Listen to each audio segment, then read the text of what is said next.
வணக்கம் மக்களே. அண்ணாமலை ஒரு தற்குறி, நாவடக்கம் மற்றவர் அப்படின்னு அமைச்சர் மா சுப்பிரமணியன் ஆவேசமா பேசியிருக்காரு. அத பத்தி தான் இந்த வீடியோல பார்க்க போறோம்.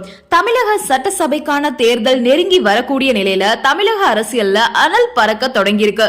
இந்த நிலையில அண்ணாமலை ஒரு தற்குறி அப்படின்னு அமைச்சர் சுப்பிரமணியன் ஆவேசமா அறிக்கை வெளியிட்டிருக்காரு.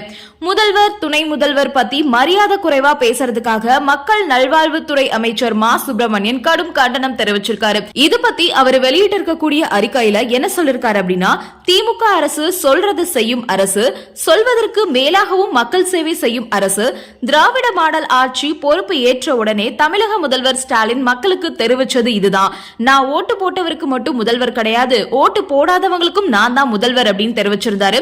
அந்த வகையில நாம ஏன் திமுகவுக்கு ஓட்டு போட தவறிட்டோம் அப்படின்னு சிந்திக்கிற வகையில இந்த திராவிட மாடல் ஆட்சி அமையும் அப்படின்னு தெரிவிச்சிருக்காரு. திமுக ஆட்சி பொறுப்பேற்றதுல இருந்து இது நாள் வரைக்கும் 90% மேற்பட்ட வாக்குறுதிகள் நிறைவேற்றப்பட்டிருக்கு.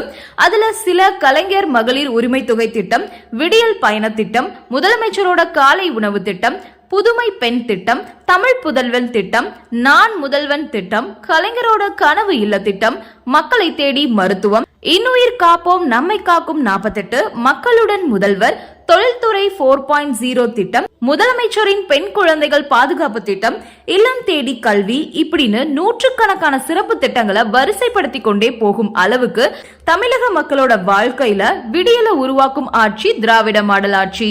சமீபத்துல நடத்தப்பட்ட ஒரு கருத்து கணிப்புல கடந்த ஆண்டு திமுகவுக்கு இருந்த மக்கள் செல்வாக்கு 47% இருந்து 52% உயர்ந்து இருக்கிறதாகவும், இப்போ மட்டும் இல்ல எப்பவுமே தேர்தல் நடந்தா தமிழகத்துல 39 தொகுதியிலுமே திமுக அமோகமா வெற்றி பெறும் அப்படின்னு தெரிவிக்கப்பட்டிருக்கு. இன்னொரு கணக்கெடுப்புல கடந்த ஆண்டு பிப்ரவரியில 36% இருந்த மக்கள் செல்வாக்கு இந்த ஆண்டு பிப்ரவரியில 57% உயர்ந்து இருக்கு. இந்தியாவோட மிகப்பெரிய மாநிலங்கள்ல முதல் இடத்துல தமிழகத்தோட முதல்வர் இடம்பெற்றிருக்கிறது விஞ்ஞான பூர்வமா நடத்தப்பட்ட கருத்து கணிப்புகளால நிரூபிக்கப்பட்டிருக்கு. இது எல்லாத்தையும் சகிச்சுக்க முடியாத அண்ணாமலை தொடர்ந்து முதல்வரையும் தமிழகத்தோட துணை முதல்வரையும் ஒருமையில பேசுறது அரசியல் அநாகரிகத்தோட உச்சம். நீட், புதிய கல்விக் கொள்கை, இந்தி திணிப்பு, மாநில உரிமைகளுக்கு எதிராக செயல்படுறது, இப்படின்னு எல்லாத்திலுமே தமிழ்நாட்டுல விரோத அரசியல் செய்யும் அண்ணாமலை தொடர்ந்து செய்யும் கேலிக்கூத்து நடவடிக்கைகளுக்கு அளவின்றி போய்கிட்டு இருக்கு.